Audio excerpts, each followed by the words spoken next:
ಏನು ಈ ಸರ್ಕಾರ ಏನು ಹೈಕಮಾಂಡ್ ಇದೆ ಅಲ್ಲ, ಹೈಕಮಾಂಡದಲ್ಲಿ ಟೆಂಡರ್ ನಡೆದಿದೆ.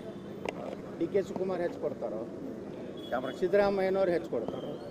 ಆ ಟೆಂಡರ್ ಇನ್ನೂ ಬಿಡ್ ನಡೆದಿದೆ, ಇನ್ನೂ ಅದು ಕೊನೆಯ ಫೈನಲ್ ಆಗಿಲ್ಲ. ಆದ ಕೂಡಲೇ ರಾಹುಲ್ ಗಾಂಧಿ ಅನೌನ್ಸ್ ಮಾಡ್ತಾರೆ, ಇದು ರೇಟ್ ಹೆಚ್ಚಾಗಿದೆ, ಅದಕ್ಕೆ ನಾನು ಇಂಥವ್ರು XYZ ಮಾಡಿದೆ. ಕಾಂಗ್ರೆಸ್ ಶಾಸಕ ರಾಜಣ್ಣ ಅವರೇ ಈಗ ವ್ಯಕ್ತಪಡಿಸ್ತಾ ಇದ್ದಾರೆ, ಸಿದ್ದರಾಮಯ್ಯ ಅವರು ಅಸಹಾಯಕರಾಗಿದ್ದಾರೆ, ಮಾತಾಡ್ತಾ ಇಲ್ಲ. ರಾಜಣ್ಣ ಅವ್ರು ಹೇಳಿದ್ದು 100ಕ್ಕೆ 100 ಸತ್ತಿದೆ. ನನ್ನ ಹಾಗೆ ರಾಜಣ್ಣ ಅವ್ರು ಸಹ ಕಾಂಗ್ರೆಸ್ನಲ್ಲಿ ನೇರವಾಗಿ ಮಾತಾಡೋರು. ಅವರು ಸಿದ್ದರಾಮಯ್ಯನವ್ರು ಭಾಳ ನಂಬಿದ್ರು. ಇವರು ಒಬ್ಬರೇ ಅಲ್ಲ, ಭಾಳಷ್ಟು ಸಿದ್ದರಾಮಯ್ಯ ಫಾಲೋವರ್ಸ್ ಬಳಿ ಈ ಒಂದು ಭಾವನೆ ಬಂದಿದೆ. ಒಂದನೇದು, ಸಿದ್ದರಾಮಯ್ಯನವರು ಮೊದಲಿನ ಸಿದ್ದರಾಮಯ್ಯ ಇಲ್ಲ, ನಂಬರ್ 1. ಇದನ್ನು ವಿಧಾನಸಭಾದಾಗ ಹೇಳೀನಿ. ಎರಡನೇದ್ದು, ತಮ್ಮ ಫಾಲೋವರ್ಗಳ ರಕ್ಷಣೆ ಮಾಡ್ತಾಯಿಲ್ಲ.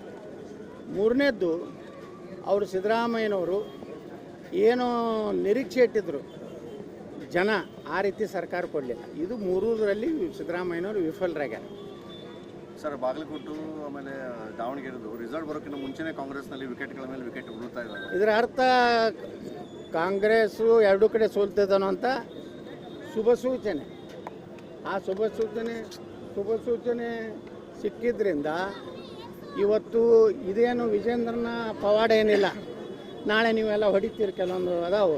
ಆ ವಿಜಯ ಕರ್ನಾಟಕದ ಪೇಪರ್ ಇದೆ, ಹೆಚ್ಚು ಕಡಿಮೆ ವಿಜೇಂದ್ರ ಕರ್ನಾಟಕ ಮಾಡಿದ್ರು ಚಲೋ ಅವರು. ನಾಳೆ ಏನತ್ತಾರೆ, ವಿಜೇಂದ್ರ ನೇತೃತ್ವದಲ್ಲಿ ಬತ್ತಾರೆ.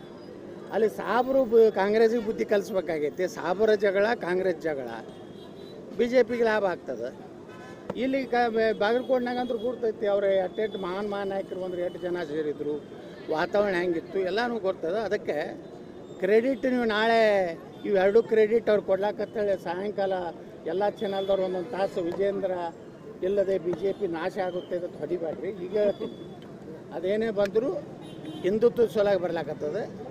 BJP ನಾಯಕತ್ವದಿಂದಿಲ್ಲ. BJP ನಾಯಕತ್ವ ರಾಜ್ಯದಲ್ಲಿ ಸಂಪೂರ್ಣ ವಿಫಲ ಆಗಿದೆ.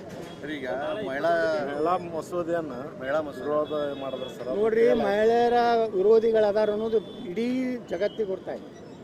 ಕಾಂಗ್ರೆಸ್ ಅಂದರೆ ಮಹಿಳಾ ವಿರೋಧಿ. ಇದು ನಾವಿದ್ದಾಗನೇ ಅಟಲ್ ಬಿಹಾರಿ ವಾಜಪೇಯಿ ಅವರು ತರಬೇಕು ಮಹಿಳಾ ಮೀಸಲಾತಿ ಅಂದಾಗೂ ಸಹ ಕಾಂಗ್ರೆಸ್ಸು, ಮುಲಾಯಂ ಸಿಂಗ್ ಯಾದವ್, ಲಾಲು ಪ್ರಸಾದ್ ಯಾದವ್ ಎಲ್ಲರೂ ವಿರೋಧ ಮಾಡಿದ್ರು. ಸುಮ್ಮನೆ ಏನಾರು ಒಂದು ನೆಪ ತೆಗೆದು ನೋಡ್ರಿ. ಈಗ 850 ಸೀಟ್ ಆಗಿದ್ದರೆ 33%, ಸುಮಾರು 260-70 ಜನ ಮಹಿಳೆಯರು ಹೋಗ್ತಿದ್ರು. ಇವತ್ತು ಬಸವಣ್ಣವರು ಸಮಾನತೆಯನ್ನು ಸಾರಿದಂಥವ್ರು. ಇವತ್ತೇನಾದರೂ ದೇಶದಲ್ಲಿ ಮಹಿಳೆಯರಿಗೆ ಮೋಸ ಮಾಡಿದಂಥವ್ರು ಯಾರಪ್ಪ ಅಂದರೆ ಕಾಂಗ್ರೆಸ್ಸು, ರಾಹುಲ್ ಗಾಂಧಿ, ವಿದೇಶಿ ಇಟ್ಲಿ ಹೆಣ್ಮಗಳಾದಂಥ ಸೋನಿಯಾ ಗಾಂಧಿ. ಈ ಹೆಣ್ಮಗಳಿಂದ ಈಗೇನು ನೈತಿಕತೆ ಇದೆ ಕಾಂಗ್ರೆಸ್ ಮಹಿಳಾ ಘಟಕಗಳಿಗೆ? ಮಹಿಳಾ ಲೀಡರ್ಗಳು ಏನಾದಾರ ಕಾಂಗ್ರೆಸ್ನಾಗ ಏನು ನಾಚಿಕೆ ಇದೆ ಅವ್ರಿಗೆ? ಎಲ್ಲ ರಾಜೀನಾಮೆ ಕೊಡಬೇಕಾಗಿತ್ತು ಅವ್ರಿಗೆ. ಅಷ್ಟು ಮಹಿಳೆಯರ ಒಂದು ಮಹಿಳೆಯರ ಅಂದ್ರೆ ಏನು ತಿಳ್ಕೊಂಡಾರೆ, 2,000 ರೂಪಾಯಿ ಕೊಟ್ಟರಾಯ್ತು, ಫ್ರೀ ಪಾಸ್ ಕೊಟ್ಟರಾಯ್ತು, ಅದಕ್ಕೆ ನಮ್ಗೆ ಓಟ್ ಹಾಕ್ತಾರೆ ಅನ್ನೋಂಥ ಏನು ಕಲ್ಪನೆ ಇದೆಲ್ಲ ಮುಂದಿನ ವಿಧಾನಸಭೆ ಲೋಕಸಭೆದಾಗ ತಿಳಿಸ್ತಾರೆ. ಇದೇನು ನರೇಂದ್ರ ಮೋದಿಯವರು ಹಿನ್ನಡೆ ಅಲ್ಲ, ಇದು BJP ಹಿನ್ನಡೆ ಅಲ್ಲ, ಇದು ಹಿನ್ನಡೆ ಕಾಂಗ್ರೆಸ್ಸಿಗೆ. ನರೇಂದ್ರ ಮೋದಿಯವರು ಕಾಂಗ್ರೆಸ್ಸಿನ ಬಣ್ಣ ಇವತ್ತು ಬಯಲು ಮಾಡಿದ್ದಾರೆ. ಈ ಏನು ಮಹಿಳಾ ಮೀಸಲಾತಿಯನ್ನು ಕೊಳ್ಳಾರ್ದಕ್ಕೆ ಏನು ಮಾಡ್ಯಾರ ಅಂದ್ರೆ, ನರೇಂದ್ರ ಮೋದಿಯವರು ಇದರಲ್ಲಿ ಗೆದ್ದಿದ್ದಾರೆ, ಸೋತು ಗೆದ್ದಿದ್ದಾರೆ. ಕಾಂಗ್ರೆಸ್ ಗೆದ್ದು ಸೋತಿದೆ, ಹಿಂಗಿದೆ. ನಿರುದ್ಯೋಗಿಗಳ